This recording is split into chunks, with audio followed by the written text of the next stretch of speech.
Parshas Bereshis.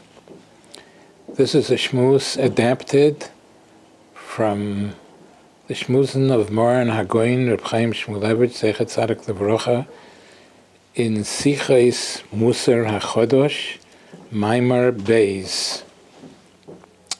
I would call the title of this shmuz, "We must constantly be on the alert." It says in Bereshis Daled, Pasuk Gimel and Daled. It says, Vayovei Kayin mipri ho'adama min chol Hashem. Kayin brought from the fruits of the ground a gift for Hashem, a korban. Vehevel hevi gam hu mibechoros tzonai. And Hevel also brought from the firstborn of his sheep, brought the korban to Hashem. The Ramban comments that Hivinu hu anoshim halolu soid godel mehar karbonos umenoches. Cain and Hevel attained a great secret of the karbonos, of the offerings, and of the menoches. Shehu inyan omuk v'niskov. It is a very, very deep and high level that they attained. From the pasuk, it's mashma, it's implied that Cain came to it on his own. Nobody taught Cain this great and deep secret of bringing a korban to Hashem. But he came upon this through his own recognition, his own understanding. But Hevel, it seems, didn't attain this great secret of the karbonos by himself, but he learned it from Cain, from his brother Cain, because it's implied that way in the pasuk, when the pasuk says, "Hevel hevi gam hu." Also, in other words, the pasuk says that Cain brought a korban to Hashem, and Hevel also brought. It seems that Cain came to it on his own, and Hevel also attained this secret, but it seems that he learned it from Cain. So it comes out that Cain was on a higher level than Hevel. It seems like this, that even though Cain had this tremendous oyer, we're going to call it oyer godel, he had this tremendous light that he was able to attain the secret of karbonos, but it seems that Cain also had within him, besides the light, he had the opposite, he had certain darkness in him. Like it says in the pasuk, Vayisha Hashem el Hevel ve'el minchosai. Hashem listened, accepted the korban, the sheep that was offered to him, that was offered to Hashem.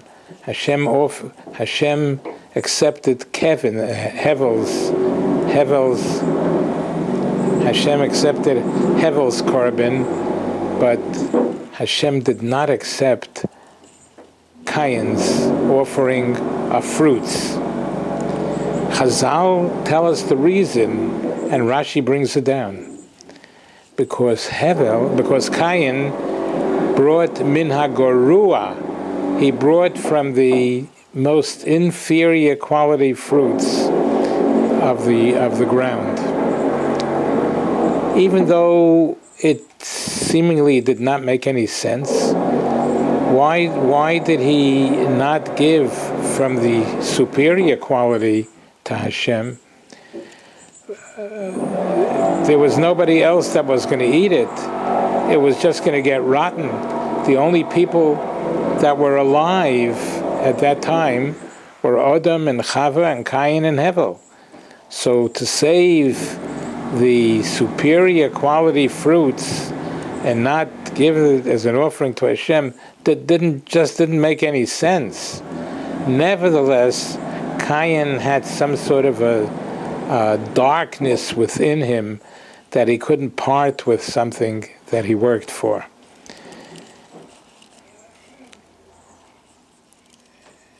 And we see also, not only did Cain, who had this Godel, who attained this great secret of Karbanos, this deep, deep secret, as the Ramban calls it, he had this darkness within him, not being able to part with something that he worked for, even though it didn't make any sense. Not only did he have this darkness within him, but Cain even had evil within him, because we know, as it says a little bit further, he turned into a murderer. Cain, who attained this great secret of the Korbanos, turned into a murderer and killed his own brother Hevel. And the question is, how is it possible for somebody who attained, who had within him, inherently within him, this great, great light, this great secret of Korbanos, how come he had also darkness within him and wickedness within him? Why didn't the light within him just obliterate the darkness and the murder and the evil that he had within him? How could they live together? How could these two opposites, these two contradictory forces, live together within one human being? Greatness of attaining the secret of Karbanos and darkness and wickedness. How could it be? Shouldn't the goodness that he had within him not permit him to have darkness or surely murder within him? But we see from here that is the way Hashem's creation, the human being, is. A person has within him light, and he coexists and lives with darkness and even with wickedness. One does not cancel out the other. The person has both contradictory forces within him, and they live together. If so we have a Musar Haskel from here, that no matter how good we do things, and no matter how much light we attain, but we still have with us that darkness and even wickedness. So that means the lesson, the Musar Haskel, is we must constantly be on the alert, not to let the evil and the darkness prevail over the light. That is the human being's work on this world, not to let the evil and the darkness overpower the lightness.